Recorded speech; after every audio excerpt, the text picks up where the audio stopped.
Thanks for taking the time to download this BBC Radio 5 Live podcast. To search for other podcasts you might like, click bbc.co.uk/5live, where you'll also find our terms of use. Former jump jockey Declan Murphy was at the top of his profession more than 20 years ago. Then, in 1994, he suffered a disastrous fall at Haydock Park, leaving his skull shattered in multiple places. A national newspaper even published his obituary. When Declan woke up from his coma, he was mentally 12 years old. But thanks to an iron-strong will and single-mindedness, he recovered.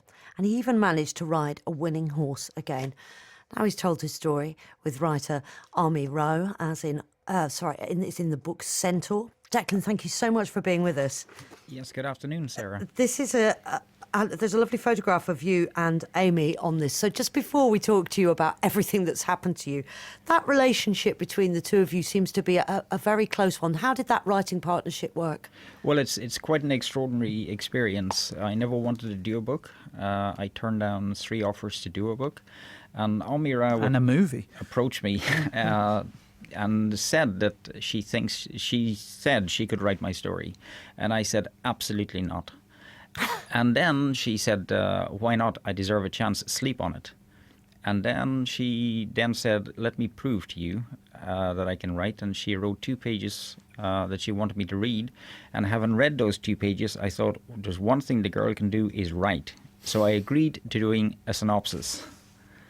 And the rest... The rest is history. Yeah. The rest is here in Centaur. We're looking at it now. It's really, really beautifully written. And it reads not really like an autobiography or a biography even. No, it's an incredible story in the way that Ami has portrayed this in Centaur. Her writing of the story has been brilliant. The patience that she displayed and the sensitivity with the subject matter has really brought the best out in me, in being able to tell my story. And I don't believe anybody else could have done the job that she has done on telling my story. Declan, I have to say that I'm not someone who's particularly au fait with the world of horse racing, your world, in fact. You're forgiven, Nihan. Thank you, Declan. Thank you. We can't all be perfect. But the beauty of this book is that I was utterly lured into this world and your experiences and some of the things that you describe viscerally. A thoroughbred pumps some 1,800 cubic litres of air in and out of its lungs. Its heart beat 250 times, nearly 5 beats a second to pump 300 litres of blood around its body, all to achieve that singular goal, speed. And that relationship, Declan, that you've had with every horse that you rode, it's fascinating to me. Just a couple of days ago, I interviewed Alex Thompson. I don't know if you know him, the sailor around the world, and he talked very emotionally about the time he had to abandon a boat, which is not a sentient being as you describe the horse. So could you just describe to us and to our listeners who perhaps like me are not perfect and not particularly into horse racing about the relationship that exists between the jockey and the horse? Well, it's an extraordinary level of trust that you have to establish between you and the horse that you're riding. When you consider a horse weighs some half a ton in weight, and you have to control that beast. And you have to be able to balance something that is so sensitive and so, how can I say, overpowering in that you have to be able to impose your will while still allowing that horse to exercise his way of being. And it's a relationship that I loved with horses. I loved the relationship with horses. I never really wanted to be a jockey, but that's just how it turned out to be. And when you establish a good relationship with a horse and you develop a rhythm with a horse's stride pattern, there's no greater feeling than traveling at 35, 40 miles an hour on a horse in rhythm with a horse's stride pattern. It's a beautiful experience. And the horse feels what you feel if you are nervous, if you have some Absolutely. issues. Horses are very sensitive and they sense every movement. Like you as a rider, you have to sense every movement on the horse. And you can establish a relationship with a horse in a very short span of time. And when you develop this relationship, and as it develops, probably before you get to the start of a race, and you jump off in the race and you establish that horse's cruising speed and you get into that rhythm, it's like poetry in motion. It is a beautiful experience to live. And that was happening on that day in May 1994 at Haydock Park with Arcot, and then it stopped happening. But well, yes, Sarah. I mean, as you quite rightly said, the level of trust that you establish between horse and rider, it's implicit. And I had a good level of trust, I guess, with Arcot when we were getting into a winning position in the race and jumping the second last hurdle, some maybe 200 meters before the last hurdle.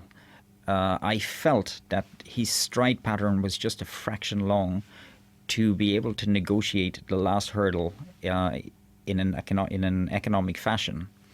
And I made a tactical move to shorten his stride, to have him on a shorter stride so that when he would meet the hurdle, he would jump it very effectively and economically and not lose any ground and maybe gain a little bit of ground in doing so. And then he would have his reserves to go and finish his race strong. But when we got to the last hurdle, we were 2 strides away from the hurdle. And just in a split second moment of mistrust, he took a leap in the stride that he was in, which was essentially a stride too soon. And in the hyperextension of his body, taken off from the hurdle stride too soon, he fractured his pelvis, broke his pelvis. And he crashed down on the hurdle. And when he crashed down on the hurdle, his head flung back just as I was moving forward with the momentum of the stride pattern. And my head collided with his head, knocking me unconscious before I hit the ground. Then I lay on the ground in a prostrate state, and another horse came from behind and galloped on my head, fractured my skull in 12 places and leaving me with 2 blood clots in my brain. ridden by your friend Charlie Swan. Ridden by my friend Charlie Swan, and we had ridden pony racing together. We had a great relationship. And Charlie did everything he could to avoid me on the ground. But you can imagine the instinct that screamed within the horse that he was riding, and he was trying to avoid the larger of the 2 obstacles on the ground, which was the horse that laid stricken on the one side and I on the other side. And he tried to jump over me, but unfortunately landed on my head. It is the most riveting description and the most sickening to the stomach description when you read it in the book. It has such an impact. And then when you go on to describe how your mother and father were at home watching that, I can only imagine what was going through their heads. Yes, Sarah, it was an incredible experience for my mother because she never wanted me to ride horses. I never wanted to be a jockey, and I became a jockey just by the way of being. And she never changed from watching me ride several times, and every time she would watch it just sitting on the edge of her seat. And my father watched it with such wonderful enthusiasm and pride, and they were both very proud. But my mother watched reluctantly every time I rode a horse, and her worst fears developed before her eyes on that day at Haydock Park. I mean, at the risk of sounding rather ghoulish, I mean, how close did you come? I mean, I guess we've answered that question by the fact that an obituary had been written for you, but, I mean, you came so close to dying in those moments. Well, I guess I was very fortunate because when I was transferred from the racecourse, I'd had a seizure on the ground on the racecourse. And I'd had the first bit of good fortune I had, one of the paramedics suspected I was bleeding from the brain when they put me on a stretcher. And he laid his hand and turned my head to one side and laid his hand underneath my head to basically keep everything in place and to prevent me from smothering in my own blood. And then I was transferred in the hospital to the Warrington hospital. And on the way to the hospital, I had my second seizure when I was in the ambulance. So they got me to the hospital, and they made a decision there that they didn't think I would live through an operation.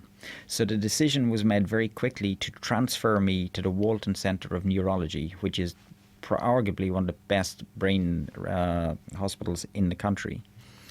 And I was transferred there under a police escort on a life support machine. And they got me to the hospital with just 4 minutes to keep me alive on that life support machine. And I was rushed into theatre. And the surgeon that actually did do the operation, Professor John Miles, a brilliant surgeon, was out on the golf course when he got the call to come to theatre. And he made a decision at that point, because he was told of the ongoing situation.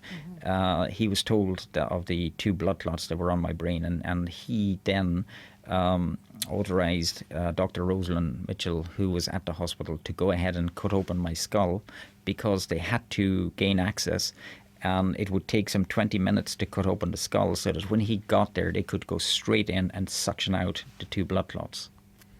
And what were the risks with the emergency brain surgery that you then had, Declan? The risks in this case were his job was essentially to keep me alive as long as I would stay alive.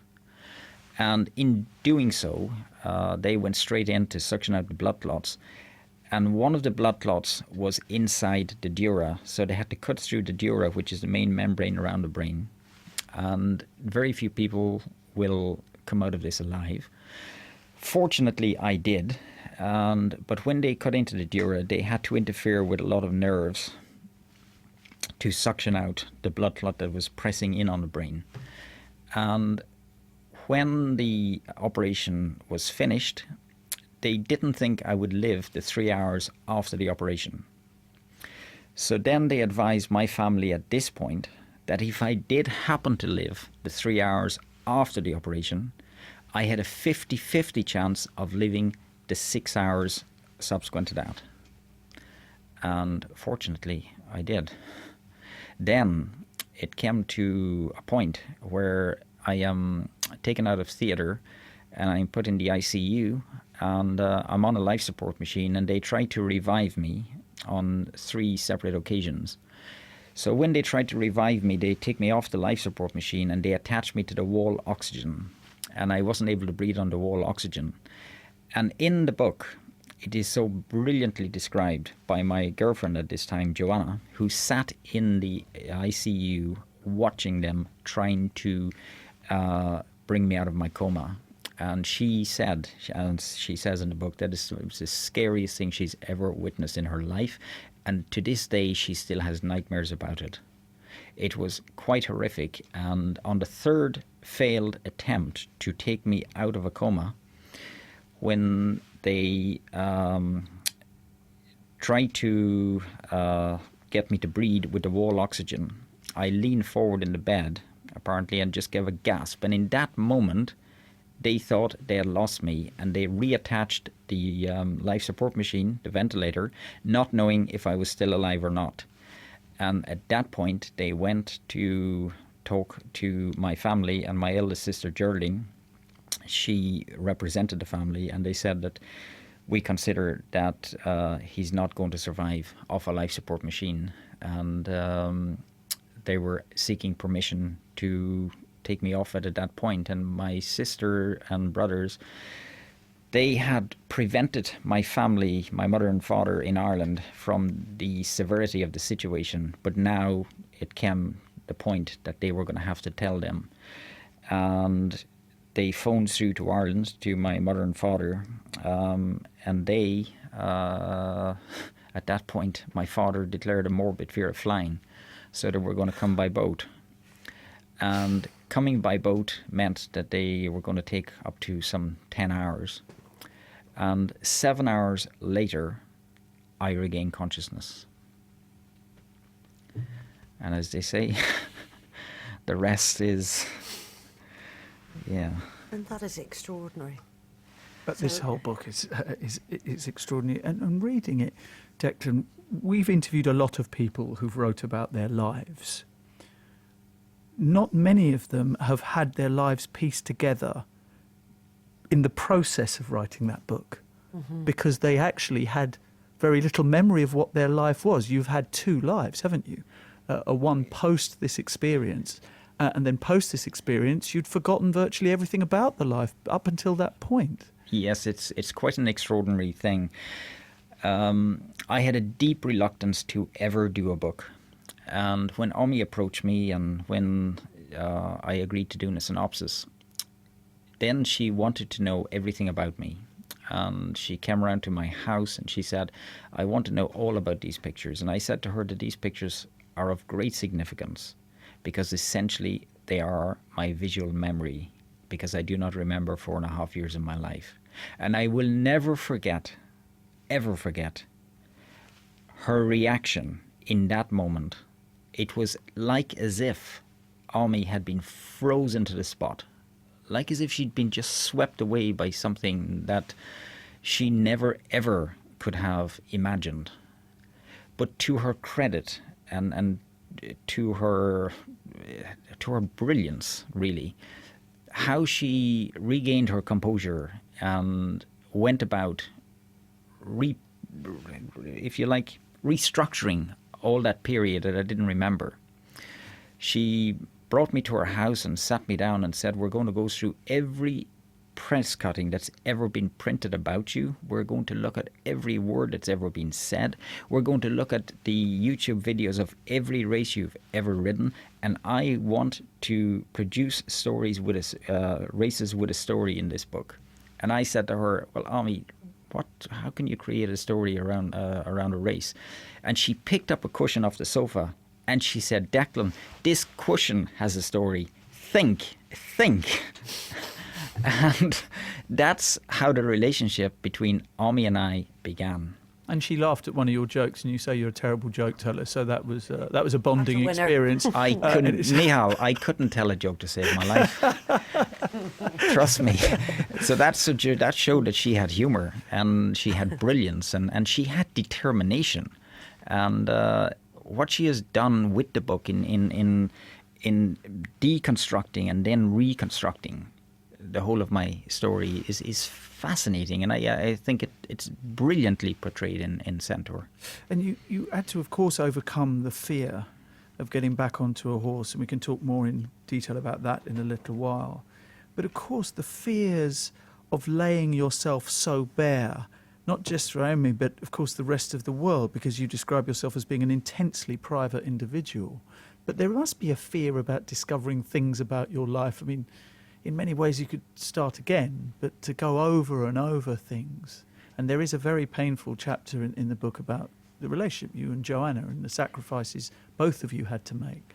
Yes, it's quite extraordinary, as you say, Nihal, in that I had to relive a lot of what I don't remember, a lot of things that I had pretended never happened. And I never ever had heard Joanna's perspective of what I was going through. And I will never forget when Ami said to me, she said, I have to meet Joanna for this book. And I said, you don't need to meet Joanna. I can tell you everything about Joanna. And she said, no, I've got to meet Joanna. So Ami went about meeting Joanna. And I never met Joanna through the process of writing the book. But Ami and Joanna developed a very good relationship, and what Joanna had to say in her voice in that chapter in the book has made me cry every time I have read the book, and I've read the book 15 times. Why? Why is it so touching to you? Because one never ever stops to think about somebody else's perspective of what you're going through. And in my position, I went through that period of my life knowing that I didn't remember 4.5 years of my life. And every day I was trying to convince everybody that there was nothing wrong with me. I was pretending that as if nothing had happened. And when I was learning to walk again, when I was getting stimulating feeling in my fingers and in my hands, I went through a torturous period. And one time my body collapsed because my brain could not facilitate the faculties of my body, and I just collapsed on the ground, and I beat my 2 sticks on the ground in complete frustration. And Joanna witnessed that. She stood with me on that moment with a nurse, and they picked me up and brought me back, and I had to be sedated because my body went into shock.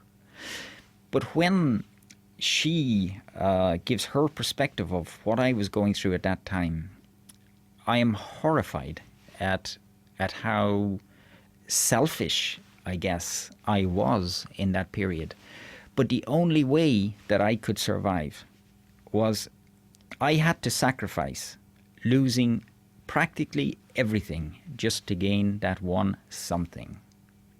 That's how much I had to be prepared to lose in order to win, to get my life back. And it was like fighting a war, and there are casualties of war. And regrettably, in my war, there were many casualties also. And you and Joanna are no longer together. She was your ex-girlfriend. You're married now. Yes, I'm married now to a wonderful wife, Thelema, and then we've got a beautiful daughter, Sienna, who's 7 years old. Do you know if Joanna's read the book? Or will she? I think Joanna has read. She certainly read her chapter, and she's read parts of the book. I know she has. She had a proof copy of the book. I don't know if she's read the whole book, but I think she was very pleased for me that I finally conceded to writing my story.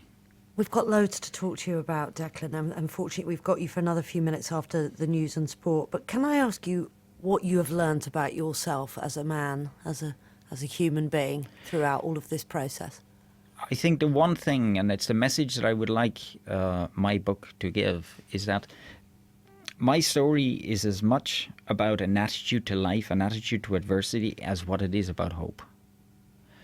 It's how much you're prepared to give of yourself to receive. And in life, we have to give. Those that give will receive. And I think I'm living proof of that. Well, I tell you what, that fantastic quote by Charles Bukowski from Factotum at the beginning of the book, was that your idea or Amy's? No, actually, that's Ami's idea, because she thought that quote really, really summed up the whole book. And it's a brilliant quote. I think it's so brilliantly written. I won't read the whole of it because it's quite long, but it is brilliant. But the long and the short of it is, it says, if you're going to try, go all the way. Otherwise, don't even start. That's it. You will ride life straight to perfect laughter. It is the only good fight that there is. Declan, it's a pleasure talking to you. I'm glad you're staying with us for the next little while. You're listening to Declan Murphy, who was at the top of his profession more than 20 years ago when in 1994 he suffered a disastrous fall. If you're just joining us, he's been telling us about it at Haydock Park, leaving his skull shattered in multiple places, and a newspaper even published his obituary. He came back. We're going to hear about how he actually got back on a horse, a winning horse, after going through all of that. It is 25 minutes to 3, and you are, of course, listening to Sarah and Nihal here on 5 Live. But more important than all of that is the fact that we are joined by the former jockey Declan Murphy, who, alongside Ami Rao, has written this quite brilliant book called Centaur, the memoir of the jockey who came back from the dead.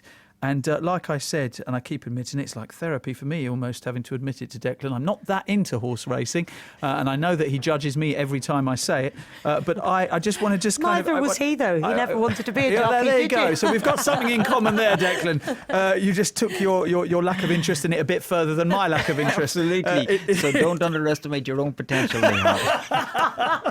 This time next year at the Gold Cup. Mate, I'm going for it. But we do have to talk about the slightly surreal experience of lying in a hospital bed reading your own obituary. Yes, it's quite extraordinary when you... Was it well written? ...read about all the good things people say about you.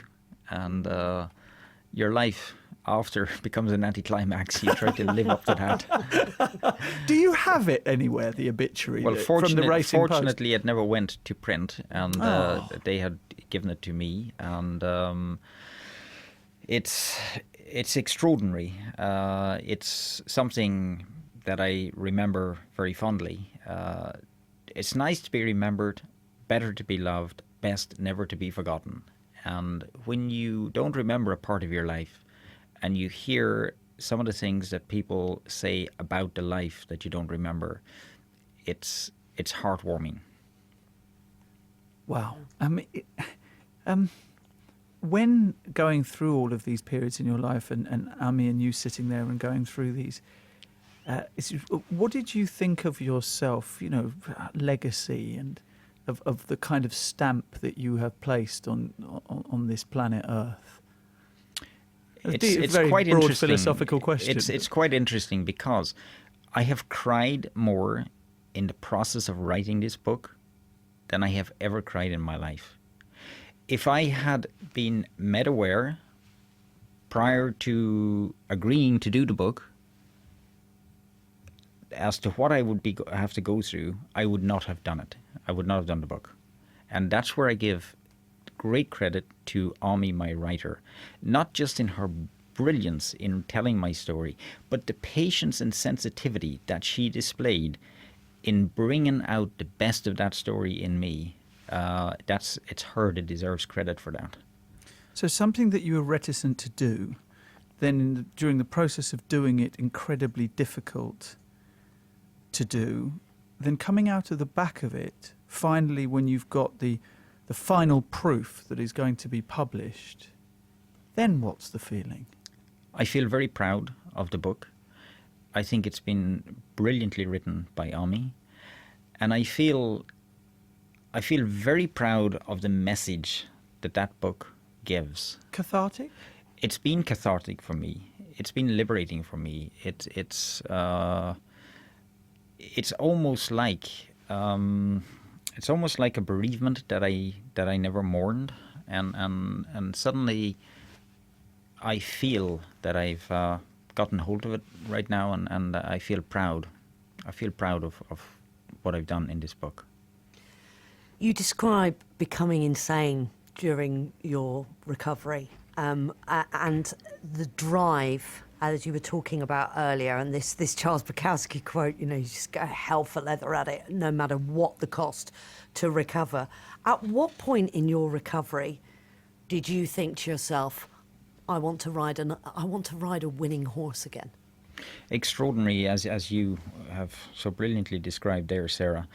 I went through a torturous period trying to repair my own body, trying to repair my own mind, and many times I felt there's a very thin line between sanity and insanity. And I didn't just walk along it, I ran along it. I felt the other side of it on many occasions. And it was only whatever was inside of me that pulled me back and regained my composure. And when I had regained that composure, I was sitting in my house one day and there was an electricity cut, so the television went off. And in the blackness of the TV, I saw a reflection of a painting on the wall behind me. And this painting is of a jockey walking away from a fence, leading his horse, and it's called A Long Way Home. The horse is fallen at the third last fence at Cheltenham, and the jockey looks very dejected. And I'm looking at that image, and I know a lot about that image, because that image was of me riding a horse at Cheltenham that had fallen, and it was brilliantly captured by Neil Cawthorne and done in this painting. And the more I looked at this, and I looked at it for hours, and even as darkness fell, and I saw something in that painting that was resonating with what I was feeling at that point. A longing to belong on the horse, a longing to be back in the race. And I went to bed that night and I couldn't sleep. And probably about 5 o'clock in the morning it dawned on me, I'm going to have to ride again. If it's the only thing I do in my life, I'm going to have to ride again. And that was the moment that I made the decision that I was going to race again. How long did it take you before you were actually back in the saddle? And what was that first moment like, given that your surgeon said that it was a monumentally risky thing to do? Yes. 18 months to the day that I had my accident, I had my comeback ride. And it was something that I hadn't really understood the enormity of what I was taking on. Such was my utter determination, almost to blindness, to do what I thought I needed to do to get myself back to being someone that was referred to as a person in the now rather than in the past tense. Declan, you spoke earlier about sacrifices that you had to make in order to get yourself better, again, and how people around you were sacrificed in many ways. You described yourself, I think, wrongly as being selfish, because, of course, you have to be primarily about you. But when, of course, you have loved ones who have seen you get better, and then you decide to get back on a horse, and you are told by those people, if you come off that horse, you will almost certainly die. Yes, and Nihal, that's a very, very tough thing for everybody. It was a very tough time for everybody around me because nobody really understood what I was going through. Nobody really understood what I was doing. It was verging on insanity, the fact that I was getting on a horse at all. But when you're coming from where I was coming from, it was what I had to do. That was the little keyhole of light that was at the end of the dark, treacherous tunnel that I had clawed my way through. So that was the final piece of the jigsaw, essentially. Exactly. Right. And then you won on Gibberine. And then I won, Sarah. Yeah, I mean, wow. No wonder they want to make a movie of your life. The gods were looking down on me. I tell you what, not for the first time, sir. Not for the first time in your life. But then, you know, you think about the flip side as well. I mean, Hal's just mentioned the impact on your family. And I was thinking, actually, are two things. First of all, the fact that Arcot, of course, your horse, did not make it off the racecourse that day and died, as horses Yes, do. regrettably. That was a sad consequence of what happened. And then I was thinking about JT McNamara, who's also from Limerick, Yes. just like you. And you were talking about Cheltenham. And I'm thinking about him at Cheltenham and how he was paralysed after his fall there and he died. And he died, yes. Do you think about him? I think about everybody that has a fall every time they ever have a fall. I think about how lucky I am every day I wake up, Sarah. And this is something I never ever underestimate, how fortunate I was, how lucky I got, how much I was prepared to lose of myself to gain what I needed to gain to get back myself. It's very, very, very interesting to talk to you, Declan. Thank you so much for being with us on the programme. Sarah, it's been a pleasure, and you too, Nihal. Thank you very much indeed. For a man who had to be convinced and cajoled into writing a book, we're all very happy that you did. Oh, We really thank are. you. Very And happy. it's, you know, congratulations to Ami as well, because it's an amazing read. Thanks, Declan. Thank you. On digital and online. This is BBC Radio 5 Live. bbc.co.uk/5live.